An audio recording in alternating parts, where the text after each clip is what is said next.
Hello, everybody. I'm Jody Schneider. I'm president of the Foreign Correspondents Club of Hong Kong, and I'm happy to welcome you to Disinformation, the Media, and the U.S. Election, an all-star panel that we will get to in a moment. One thing I wanted to note is we have another Zoom event next week on October 20th, Tuesday, at 8 a.m. Hong Kong time on Zoom. It'll be New Yorker staff writer Jiang Fan's who's going to talk about her recent cover article for the New Yorker, How My Mother and I Became Chinese Propaganda, an article that went viral last month, and she will talk about this and the coronavirus outbreak and the rampant disinformation around the virus. So please join us for that, sign up. And tonight we have, as I said, an all-star panel of speakers. And our all-star moderator, Eric Wishart, the first vice president of the FCC. Our speakers include Craig Silverman, Elise Samuels, and Thomas Kent. I will give a brief introduction and then they'll take it away. You can send questions, send them via question, singular, question, at fcchk.org. We are also going to be recording this for YouTube and will be on our YouTube site tomorrow. So please send along those questions. So tonight's discussion will center on all kinds of disinformation and amid the US election, from scaremongering about election fraud to conspiracy theories about COVID-19. Fake news and disinformation have become a key factor in this presidential election. Our three speakers will give their expert analysis of the impact of this and how it could be affecting the election, which is going to be held in less than 3 weeks' time. The panelists include Craig Silverman, who's a journalist, author, and one of the world's leading experts on online disinformation, fake news, and digital investigations. He is the media editor of BuzzFeed News, where he covers platforms, online disinformation, and media manipulation. He recently published an updated version of his groundbreaking book, Verification Handbook for Disinformation and Media Manipulation. Thank you for joining us. Elise Samuels is a video reporter for the Washington Post visual forensics team. She joined the Washington Post video team 4 years ago, where she's worked as a Facebook Live producer, Universal Desk video editor, and the team's first verification video editor. She's also hosted and reported for The Fact Checker. And we also have Thomas Kent, who's a specialist on disinformation, journalism, and Russian affairs. Until 2 years ago, he was president and CEO of Radio Free Europe, Radio Liberty. He now teaches at Columbia University's Harriman Institute and is a senior fellow of the Jamestown Foundation. He also consults on disinformation, journalism, and ethics for government, media, NGO, and corporate clients. He is also an author of Striking Back, Overt and Covert Options to Combat Russian Disinformation. Again, please send questions via question@fcc.org. And I now turn this over to Eric Wishart and our panelists. Thank you. Thank you for the introduction, Jody, and welcome everybody. And thanks to panelists for joining.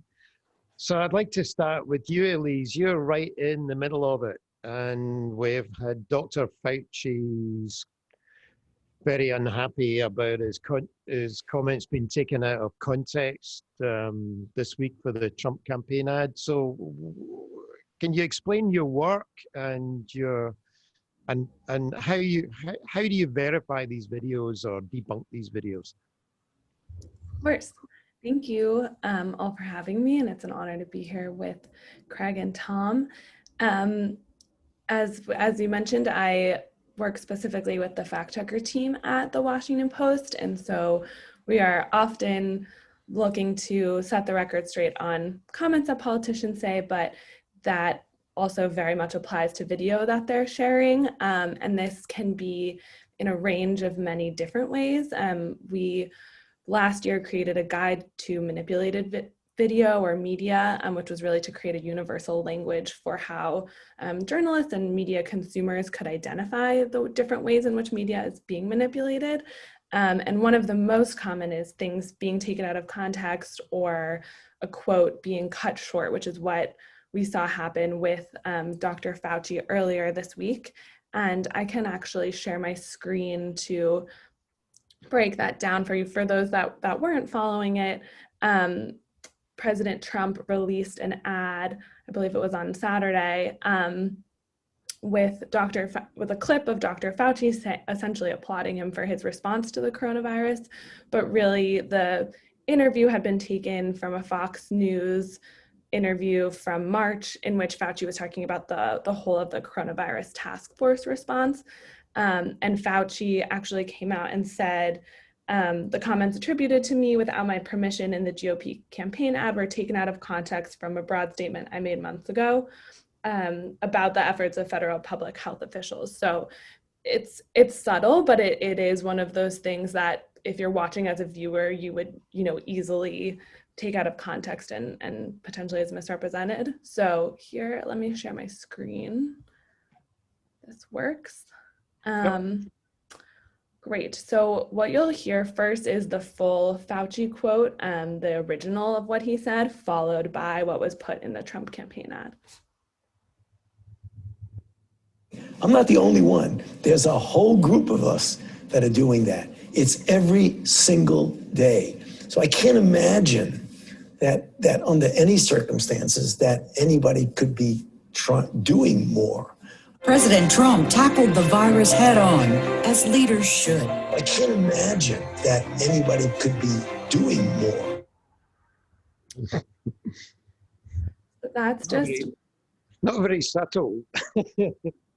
When you put it side by side, you see the difference. But I think that's what's interesting is it just shows how easy it is to take something out of context or change the narrative in that way. It truly only entails putting one part of his statements in an ad, right, with a different context. And this is actually an example of what we would call isolation, where you're isolating a shorter clip from the fuller narrative or the fuller context. And that's something that we see a lot. The way in which we would fact check something like that, to get to part of your question, is finding that, watching ads, seeing if something feels suspect to us or is truncated like that, and then comparing it to the original. So finding, seeing what Fauci was wearing or what he said, and finding that original Fox News clip to see, okay, was he really talking about Trump? What was the full context? And then simply doing a comparison. When you're doing your verification of videos, how many are actually fake and how many are just manipulated out of context? Yeah, so that's a good question. We are dealing with the threat of what called deep fakes. And for those of you who don't know, that's synthetic media or artificial intelligence used to create fake images or fake video, where you might be swapping out a background or sound and essentially able to make someone look like they said something that they never said.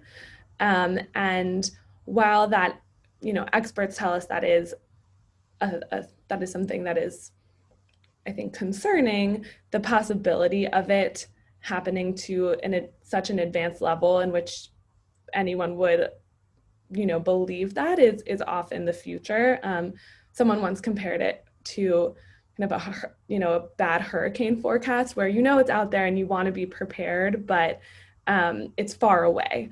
I would say the more imminent threat that we deal with in verification is what you mentioned of things being taken out of context, simpler manipulation, like even just slowing something down, as we saw with what happened with Nancy Pelosi, in which video was slowed down to make her look drunk or slurring her words. Those things are much easier to do and also are more believable, whereas the deepfake, you do need a much more advanced technology. The ones that are out there,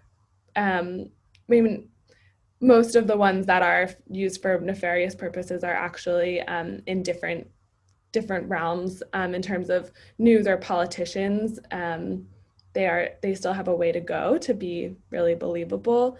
But I think it's important to be prepared and aware of that, right? And what's interesting about the easier ways to manipulate video is that the way in which it can be shared so quickly and disseminated and then believed. I think it's harder to put the genie back into the bottle, right? But this tactic isn't new. It's been happening always in politics. I just think the ways to do it are easier, and the ways in which they're disseminated spread a lot further. And when you publish a fact check, a debunk, verification, do you think it's effective? Effective? Is it effective? Does it ever, I mean, That does is a it good change question. people's- I mean, this is the big discussion, and we'll get to that with Craig and Tom, but I mean, what is the effectiveness of fact checking? That is something that I think we ask ourselves a lot. Like I said, I think something about video that's interesting is it is rather visceral. It is something that I think people still do have a lot of faith in. And so when they see it, they'll say, oh, well, I saw it on video. It must have happened. And where that gets dangerous is, for example, and this happens in terms of in the election cycle, it happens on both sides. Both campaigns are doing it. I will say President Trump's campaign is a more common offender of doing this. So, for example, one of their narratives is that, Joe Biden wants to end fracking, or that he wants to defund the police, and they'll repeat these over and over again with different video clips of Biden that are isolated or misrepresented when those are actually contrary to his real policies. And I think we've fact checked that multiple times, and people, will still say, well, I saw it on video, and so that is what he must believe, and that is what he wants to do. So I think we hope that it is reaching people, and that it is providing that larger context, so that when these narratives are being built up, people who have read our fact checks or others can say, well, actually, that's not the whole story, or here's what he really said. But I think in today's political climate, it is natural for people to stick within their belief systems and hear what they want to hear, believe what they want to believe. So that is something we're up against. Okay, thanks. Craig, I mean, I think your blog, when did you regret the error? You started a blog, was it 2004? 2004, I'm just checking, right? The very before times, yes. Yeah, and then you published Verification Handbook, which was the first in 2014, I think, which was the first time I'd actually seen the word verification used in the context of social media and online falsehoods. So you were the real groundbreaker. I mean, nobody can't underestimate Craig's pioneering role in all this stuff. So where are we now? I mean, and to your, I don't know, discomfort, you kind of took the credit for popularizing the term fake news. I mean, it existed before, but you were the man that wrote about it. And then I think there was this great piece in I helped popularize the term fake news, and now I cringe every time I hear it. So, and you exposed also the fake news factory in Macedonia for the last election. So with all that background, can you put what's happening now in a bit of context, please? I mean, what's incredible to me is thinking about what I was seeing in 2016 in the US, and how that just felt like an incredible high watermark for conspiratorial thinking infecting the mainstream, for viral falsehoods, gathering huge amounts of attention and interactions, and also money, because the Macedonians were financially oriented. And all of that just sort of seemed like, how could it get worse? And here we are.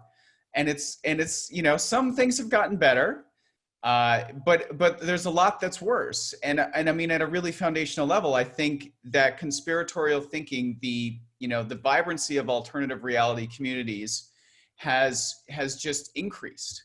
And I think when you have the President of the United States consistently elevating conspiracies, putting out some himself. I mean, just the other day, he tweeted an insane conspiracy that, bin Laden wasn't really killed and all of this kind of stuff. I mean, that even if there are people who are tuning out Trump, the fact is he has a powerful megaphone, he has a powerful office. And so that to me is one of the big things is rather than, as much as the platforms have made some progress on this stuff, the fact is that, you know, there is still just an incredible amount of false and misleading stuff getting out there. And the ecosystems that push this kind of information are still in many ways really robust. But I did, you know, I think there are some things that have changed and some things that are new and different. And I did put together a few slides on it. Let me pull these up to sort of, you know, start by comparing a little bit, you know, what it was like in 2016 and what it's like now. Let me know if the slides aren't up, but hopefully they're working. But, you know, some of the things that are still the same. Craig, just don't go through them too quickly, okay? So we can kind of absorb them. So Okay. same. Yes, I do speak quickly, so thank you for that reminder.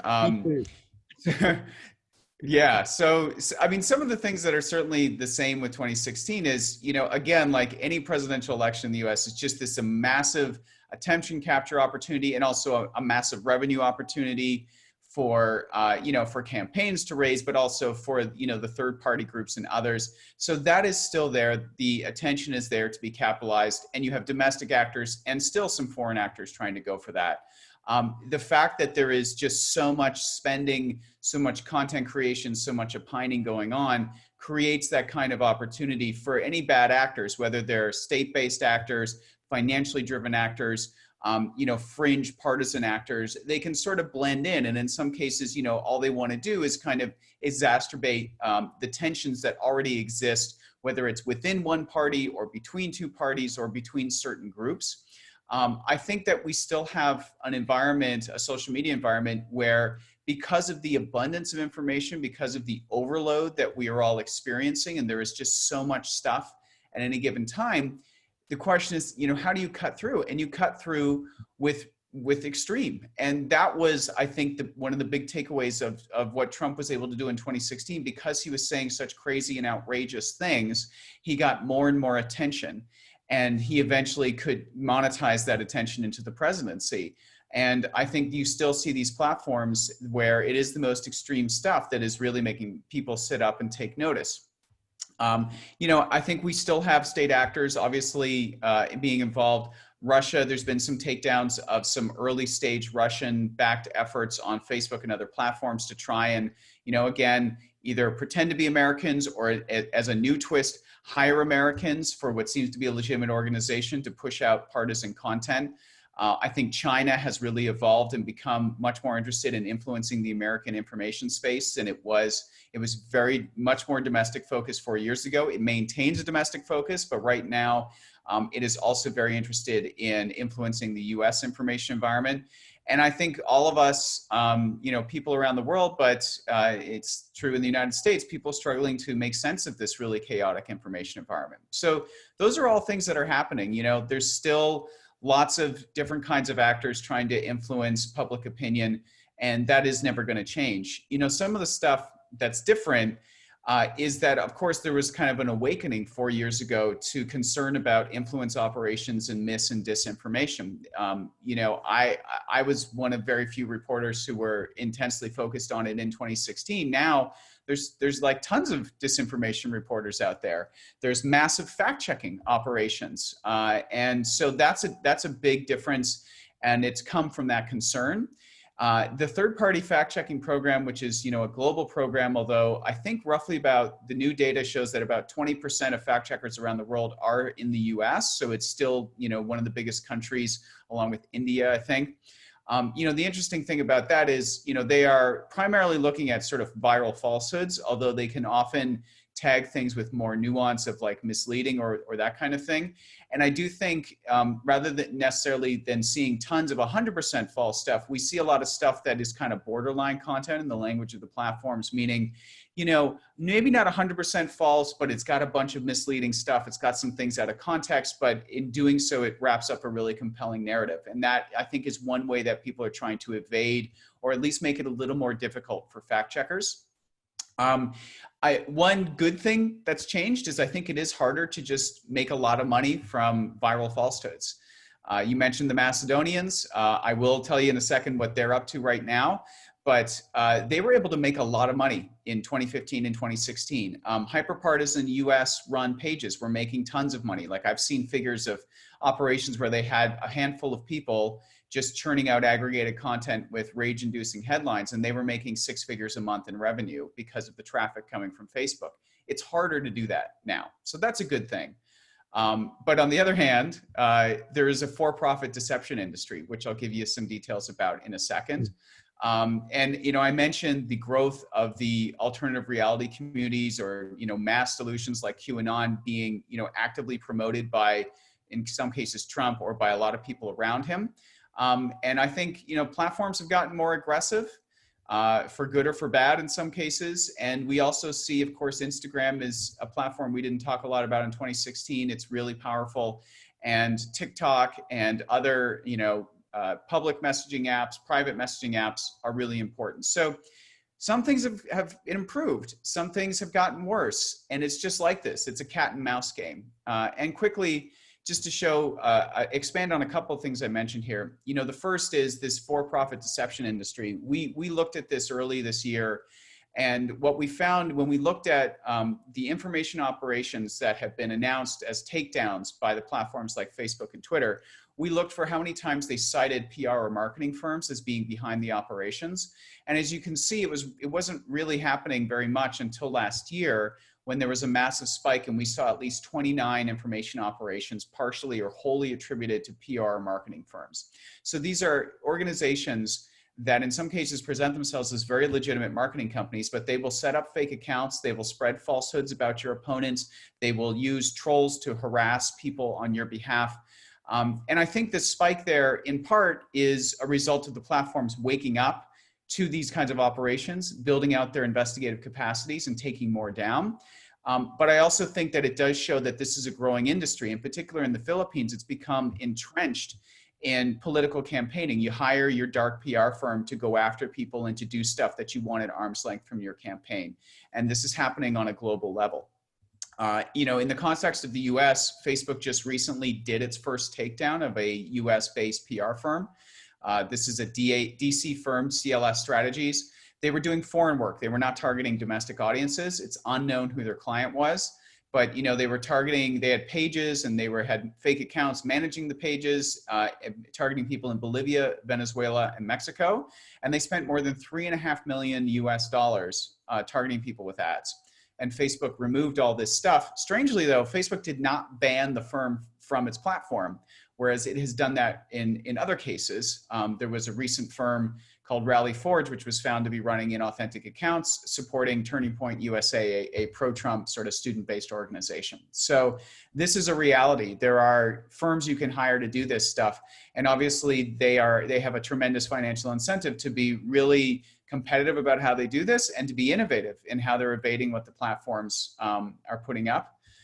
Last couple things, we are seeing the emergence of kind of pseudo local news sites in the US, some cases run by partisan organizations, some cases run, by candidates and their campaigns.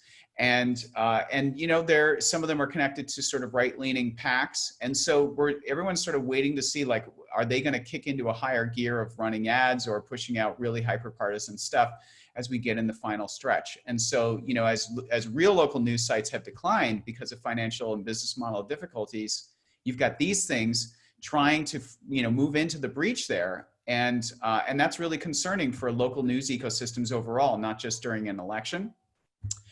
And just, before I say what the Macedonians are up to, as a last thing, just 2 examples of how these platforms are getting more aggressive. Facebook, I think really late to the game, but recently fully banned QAnon. So it's trying to remove all that stuff right now. And recently Facebook also announced it's going to stop accepting ads after the polls close on November 3rd. And it's also going to, limit some of the new advertisers who can sign up to its systems in the week or so before the election. And so they're really trying to clamp down. But I think, it's also fair to point out that a lot of this stuff is coming very close to the election. They've had 4 years and, while they're banking massive profits, they have not really invested as much as they could have and done as much as they could have. I think it's still fair to make that criticism of them. All right, so last thing for me for this part is, the Macedonians in 2016, we found more than 100 pro-Trump websites with Facebook pages. They were getting really good engagement. They were earning a lot of money. They were doing it for financial purposes. What are they up to now? Well, it sort of speaks to some of the clampdown on specifically these types of foreign financially driven actors that Facebook and others have done. It's one of the easier things for them to combat, and they've done a reasonable job of it. And so what's happening now is, this recent story from a report for some researchers that was picked up by the Daily Beast, where they're actually focused on the right-leaning kind of Twitter clone called Parler. And so, so there was a group of Macedonians running a sort of page, a site there, masquerading as sort of an American political right-leaning site and account that was followed by, a significant number of accounts on Parler. And so they're still there.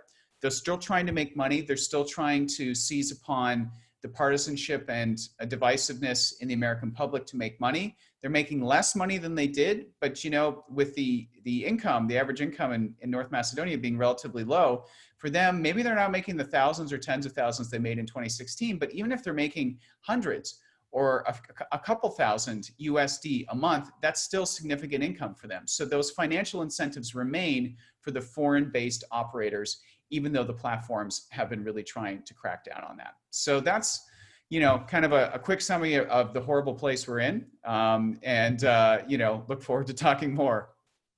And Jody, talking about the platforms, I mean, she says that, Twitter has been praised for being more aggressive, at least selectively aggressive on tweets.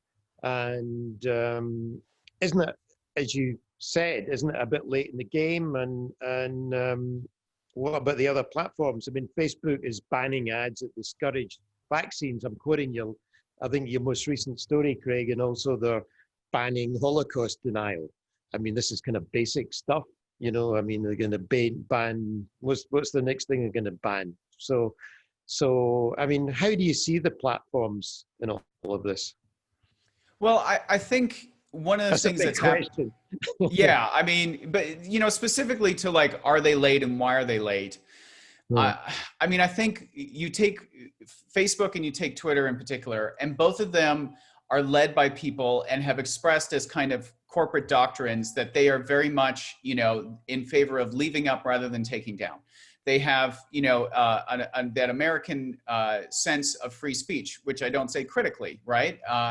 And so for a long time, I think that, they took it relatively easy on that, and they just, they wanted to leave things up. And so what's been happening is they have had to reorient their personal culture and philosophy and understand how they can, still feel themselves as sort of American-based organizations in favor of free speech and wanting to spread democracy around the world to a certain extent, while also realizing that they are these completely different kinds of global entities with massive speech responsibilities in countries all around the globe, dealing in authoritarian places and elsewhere. And so they've had to wrap their heads around a very simplistic approach that they had early on that served them well, they thought, for a long time. And so, it's just been a steady march for them over the last 4 years of getting more comfortable with actually enforcing policy, with actually having to articulate that.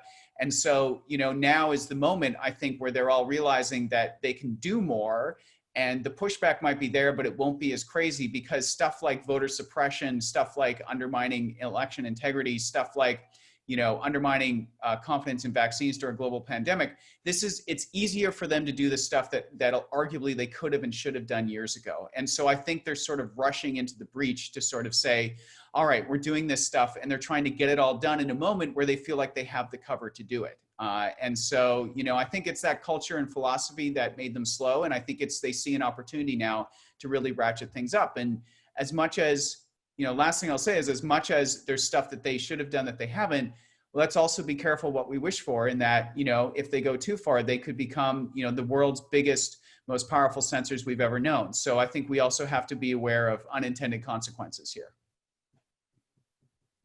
Thanks. Tom, we talk about Russia a lot. You just wrote a book about Russian influence operations. I mean, we talked a lot about Russia in the 2016 election. Trump calls it the Russia hoax. I mean, where are we in 2020? Well, good morning from New York. Once again, in this election cycle, Russia is quite active in the United States and has plenty of ways to reach Americans. There are overt channels like RT television, which is on cable systems across the country. There's another Russian news agency that runs full-time AM and FM radio stations in Washington, and for some reason now in Kansas City as well. Then the Russians also operate covertly through front organizations and false persona on social networks. The main thrust of their effort is on the side of Donald Trump and the American right wing in general, but they're on the other side too. For example, there is content critical of the Black Lives Matter movement, the kind of thing you'd see on right-wing American sites. Let me see if I can share with you a shot from the website of RT Television showing that, or suggesting that Black Lives Matter's protesters are attacking innocent citizens. So this was on RT Television. But there's also content sympathizing with Black Lives Matter. And this is from Redfish, which is a Russian-run Twitter site.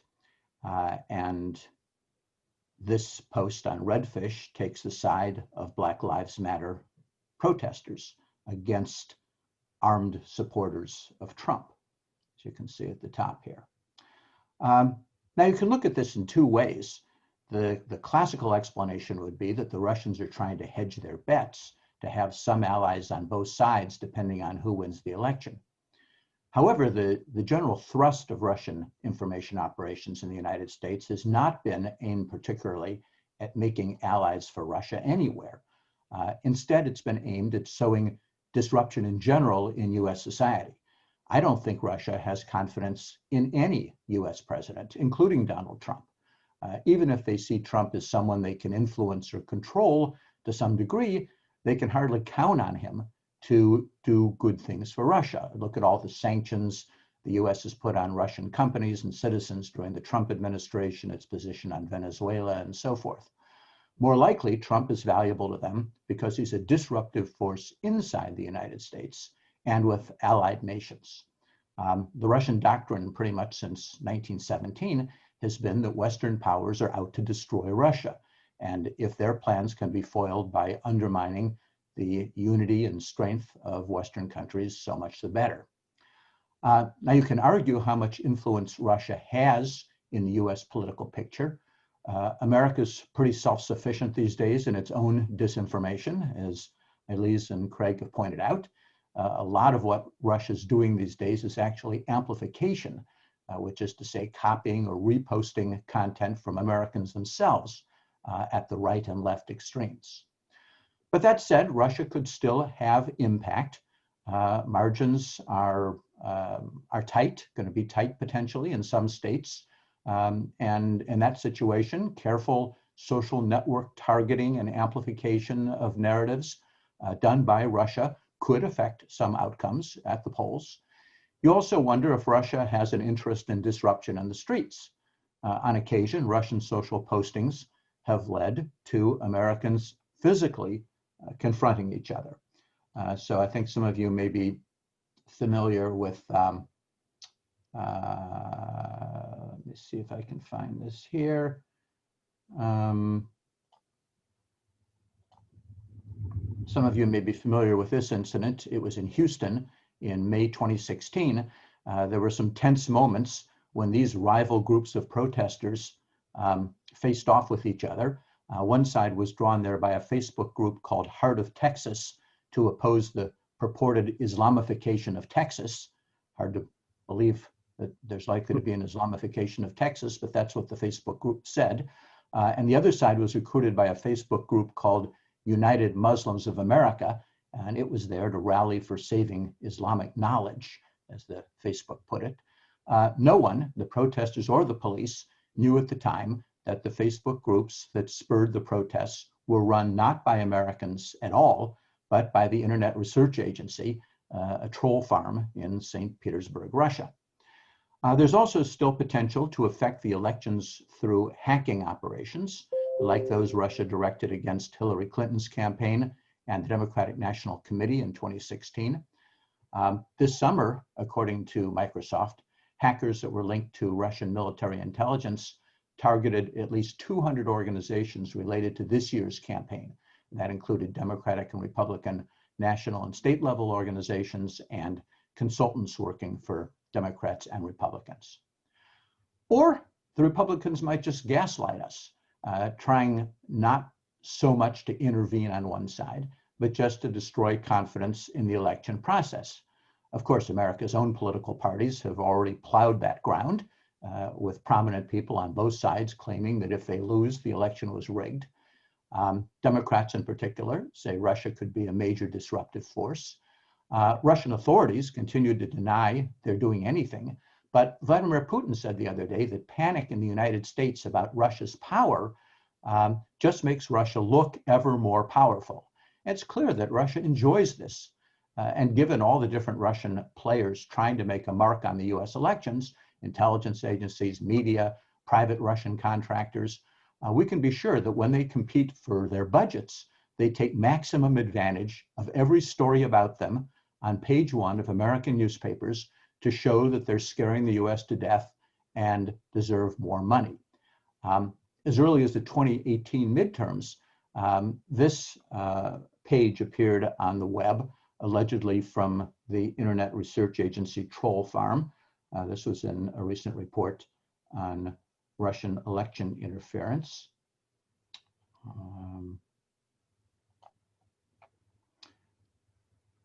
Supposed official statement of the Internet Research Agency saying that the US is helpless, that Russia controls everything. We have thousands of accounts, your vote doesn't count. Was this really from the IRA? Well, it appeared on a site with some connections to them. If it's authentic at all, it shows the Kremlin doesn't mind openly playing the bad guy as long as it can undermine democratic processes in America. So I'll stop here. So those are some of the thoughts on what the Russians are up to these days.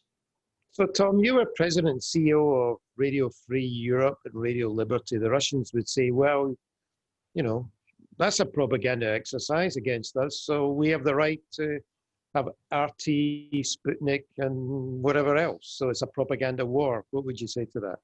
Are you in? Well, Radio Free Europe, Radio Liberty, which is US government subsidized and operates in 25 languages to Russia, Iran, and all sorts of places.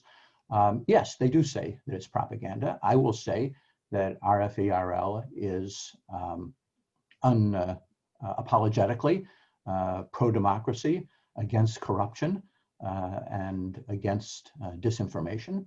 I will make the important distinction that what RFERL does is open with its own name, and it is not engaged in false flags, anonymous accounts, and making up facts. I think that's an important distinction. I think every country has the right to comment on other countries' affairs. The Russians might not agree with that in principle, but I think that countries have the right to make comments, but they need to be fact-based and they need to be attributed. And RFERL, I think, passes both those tests.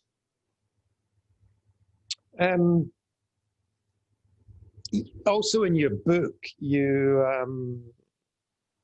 say that I argue for a significantly stepped up campaign that stresses democratic values while opposing disinformation by Russia and its allies. I mean, it sounds like, I mean, I read your book to the end and you kind of recommend a sort of hearts and minds campaign regarding Russia, where Russia is, I mean, obviously the exercise seems to be chaos, dividing Western alliances. So are you playing in the same game? I mean, you don't really recommend a targeted, for example, I mean, the Russians target the American electoral system.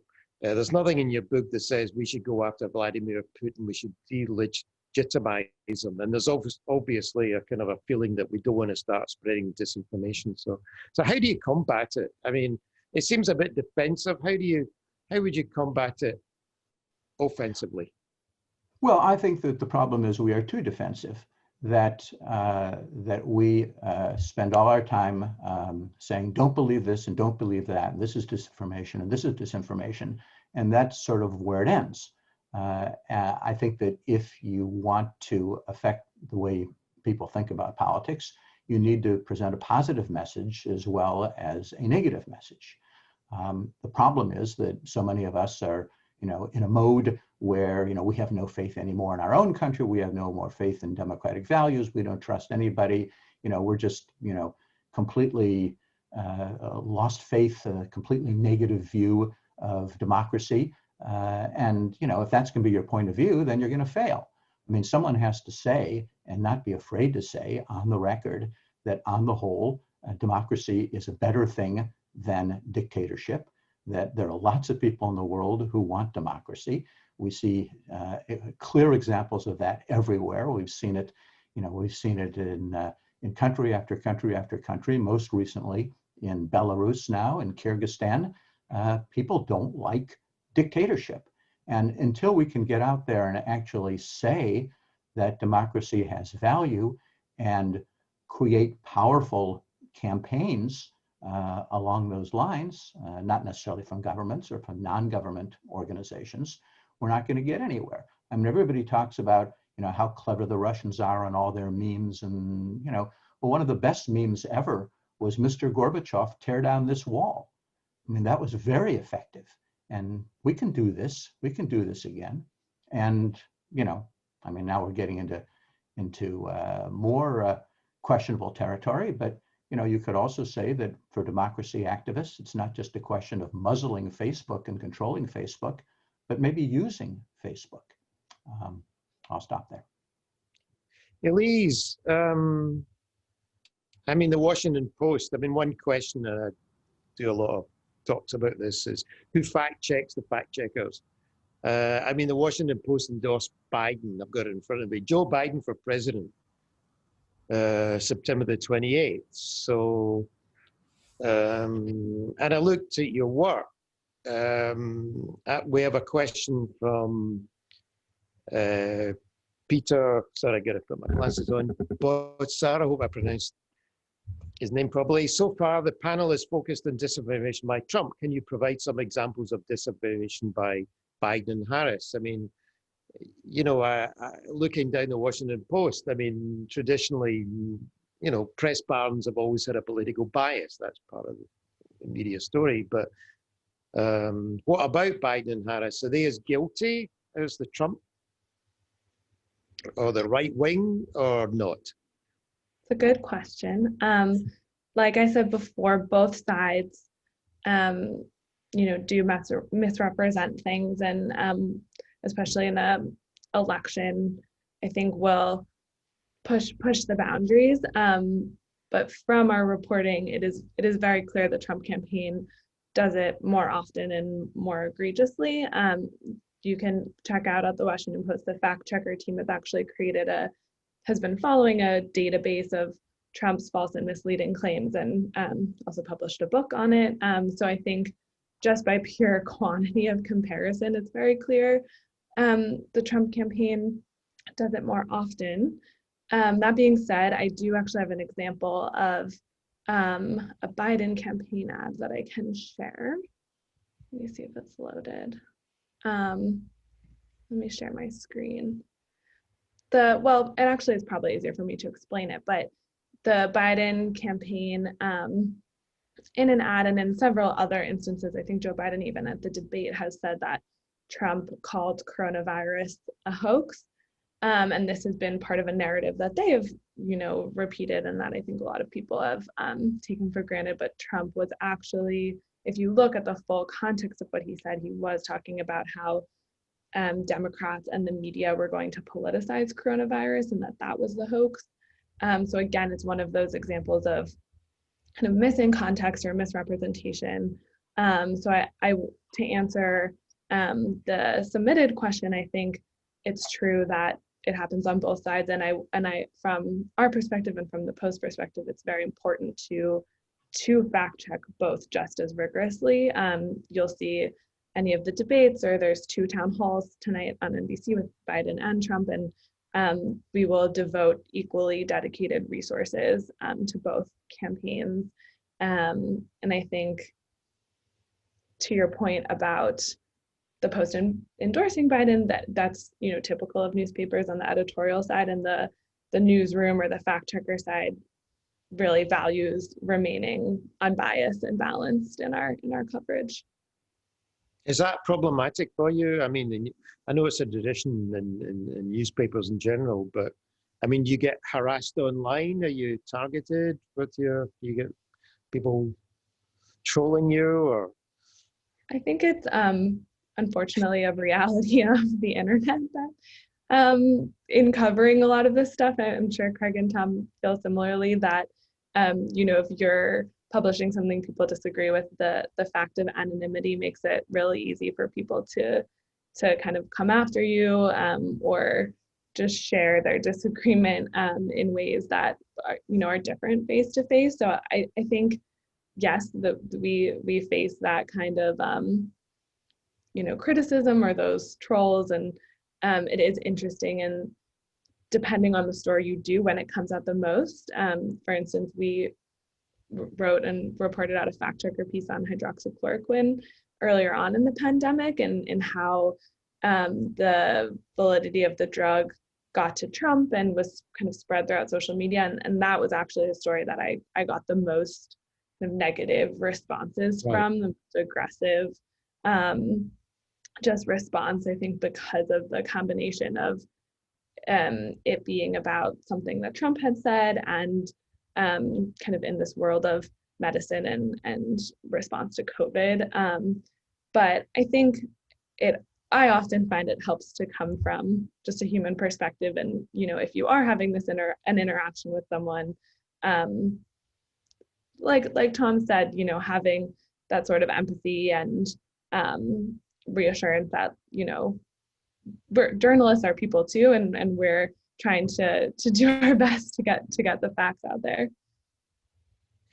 I would like to quote something from the Washington Post in a question for Craig, actually. So Tom, it's Tom Boot, I think. It was an op-ed.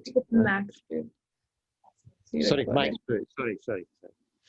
Many voters, it was a very interesting piece, and he said, many voters are still supporting Trump because they're living in a hermetically sealed disinformation bubble that is impermeable to reality. Unfortunately, even if Trump is defeated, a large portion of the country will continue to believe a lot of things that are simply not so, and a small but significant number could be led into violence by their lunatic beliefs. Okay, he has a certain perspective in this, but Craig, I mean, how do we deal with this? Is it going to get worse? I mean, Pizzagate got worse after the election, which probably people don't realize, not better. I mean, James Alefantis said that the crazy conspiracy about this pizza restaurant in Washington accelerated after the election. So, I mean, how do you see it? I mean, are we irrevocably divided into alternative factual universes? Or, I mean, you've been writing about this since 2004 or earlier. So where are we going? I mean, there's no question that you look at all of the data, if we're talking about polarization and partisanship, it's getting more and more extreme in the United States. That is the reality of it. And it's not even just, well, I strongly identify as a liberal or as a Democrat, or I strongly identify as a Republican. It's, I have my beliefs, and the other side is not just wrong, but they're bad people.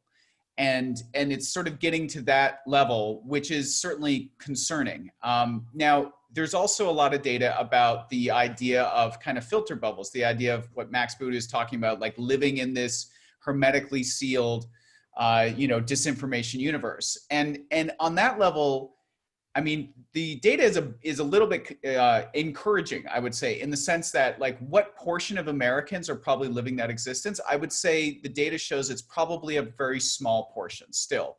Now, you've probably got about 20% of the population in the US who are really hardcore Trump supporters, but I don't think you can equate that with people who are completely disconnected from reality. Like certainly a portion of that 20% might fit into that category, be hardcore QAnon people or what have you.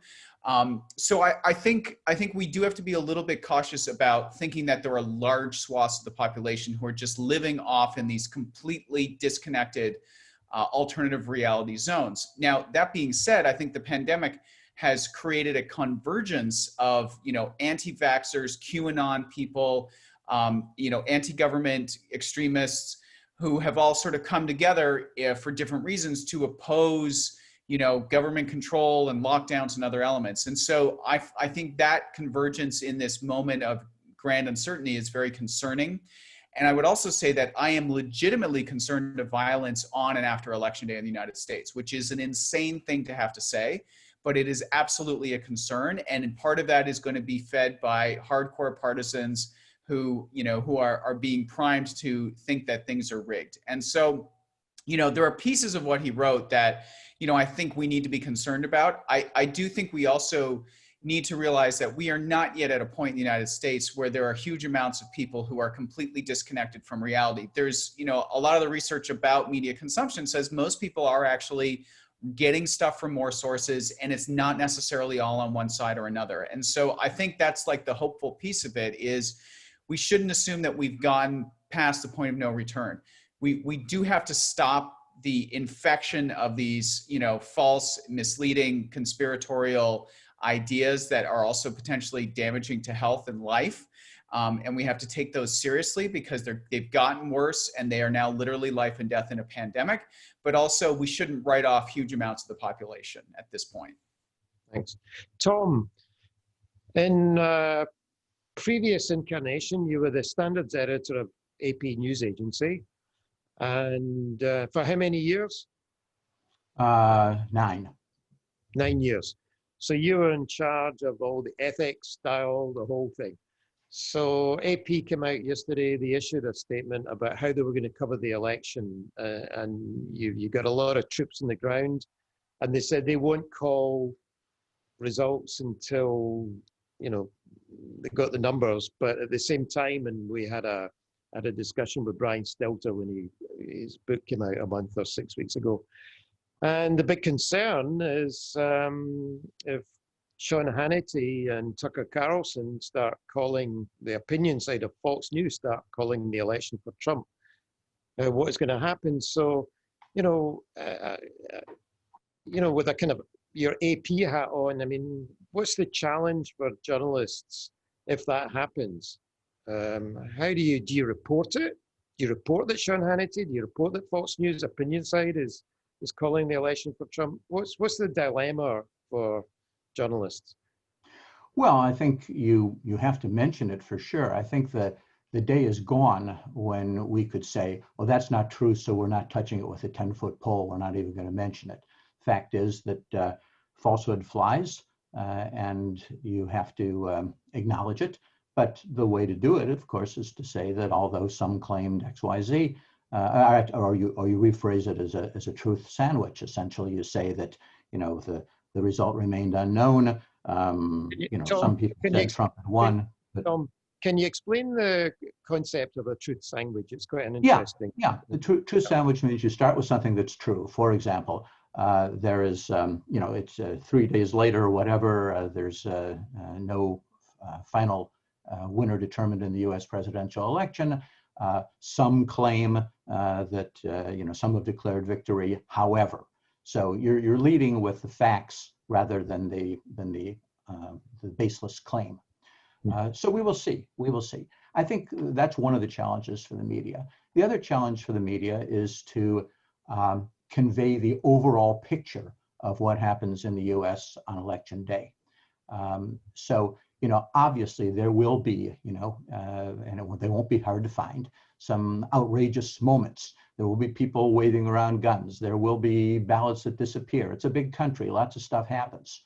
The question is, if 95% of the voting is orderly, will news coverage reflect that? Or will the front pages just have pictures of people with guns and, you know, pictures of fire? Fire pictures always get a lot of play. You know, will we convey convey what actually happened, or will we sort of have a confirmation bias in the sense that we were all saying this election was going to be a disaster? Now here's stuff that looks like a disaster, so we're going to highlight it to show how right we were. You know, in many places, the voting will be largely done by election day. I mean, I was just listening to an election official in North Carolina who said that about 20% of the people will go to polls on election day. All other people will vote by mail or by early voting, which is already underway in many places. So, you know, it's not like election day is the moment where we're going to pack the entire population of the United States into voting booths while people with guns run around and scare them. It's a little more complicated than that. I would say that the one outcome that has not really been written about extensively by media and by election experts is the possibility that it'll be okay, that there will be, you know, lots of, you know, crazy stuff happening, which you can highlight, but on the whole, you know, institutions will hold together. That may sound crazy. Maybe I'll be accused of being in a bubble. But I think that if we are objective journalists, we have to at least allow for that possibility. And I see very little coverage of that possibility. Thanks. I have a final question, and then I have a final question about your book reading. But I had a question from Ian Williamson, who is a teacher, heads up media studies at South Island School in Hong Kong. And there's a big media literacy program here. And he's asking, you know, just for students, for young people, what kind of tools, I mean, like, are there 3 tools or 3 go-to sites where young people, or anybody for that matter, can find out, you know, good, solid fact checking on the American election? If you want to kind of see debunking, I mean, how do you do it? Is it First Draft, or Elise, what do you think? Yeah, I mean, there are several, I think, sites. First Draft is great. I would make a selfish plug for the Washington Post and BuzzFeed in covering the election and disinformation. If you're looking for, you know, specific tools to verify things yourself, I think, yeah, I was going to say from a video perspective, there are technical, and I hope this isn't going too into the weeds, but Well, I what tools often do you use? What tools do you use to verify video? Yeah, so things we often use are reverse image search, which you can use in Google or Bing, where if you see a photo or a video, you'll take that screenshot and can upload it to then see what other times and where else it has been shared online. And so that can give you a sense of, okay, this is actually a much older video, or here's the full video reference with the accurate context. So I think that is really important. There's also a tool called InVid, which can help you find other examples of what you're looking for or analyze metadata if you are able to have that, as well as the user who is uploading that content. So oftentimes it's important to see who is posting this, what are they, you know, what is their background, what are they saying? Those are 2. And then I think a third is not a tool per se, but just using your own analysis and looking at the information and comparing it to a source that you feel really confident in. So something that I'll often look at is like C-SPAN or, you know, AP, Reuters, the wires, to determine, I know that this is a verified source, so now let me compare it to the thing in question. Does that make sense? Craig, any advice? Yeah, let me actually just quickly throw up a slide here with some suggestions and links. So I maintain an open Google Doc where I have a whole list of tools, and so that's a place. And you can see there, let me just make this bigger. All right, so obviously on the right, this is the Google Doc. There's the shortened link for it, bit.ly/verification tools and tips, all lowercase. You don't have to do it in all caps like that. And so you can see there in the screenshot, I've got the InVid verification plugin that Elise mentioned, a few others, some photo analysis tools, video analysis tools, and links to other resources. So that's a place that I keep it updated. It's not insanely exhaustive because I don't want to overload people, but I think it's a good place as a resource. In the middle there, we mentioned First Draft. Bellingcat does fantastic investigative work, and they have their own massive Google Doc of tools that you can find through their website. And there's also, you know what? I put a typo in it. It's OSINT Curious, hilarious, because I just typed it this instant. So that's a not a journalistic organization, but they are investigators who share a lot of great tips in this area. And then last, on the left there, we did recently in the end of April publish the verification handbook for disinformation and media manipulation, has the case studies, lots of tools, and how you actually use them in that. So like a list of tools is only as good as you spending the time to use them. We show you how to actually to apply them in the handbook. So those are a bunch of resources that educators and others should take advantage of. And I'm happy to send this slide as well if it's helpful. Great, thanks, Craig. And the verification handbook's a fantastic resource.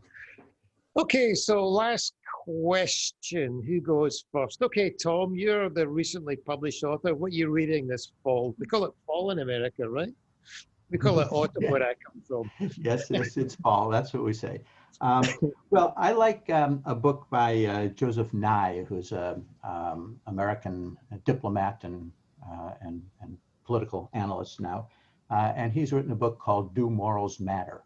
And it looks into questions of morality of government decisions and government actions. How do you decide what's moral and ethical? And the reason I'm interested in it, of course, is that I'm very interested in the information war that exists these days and what is moral and ethical in fighting it.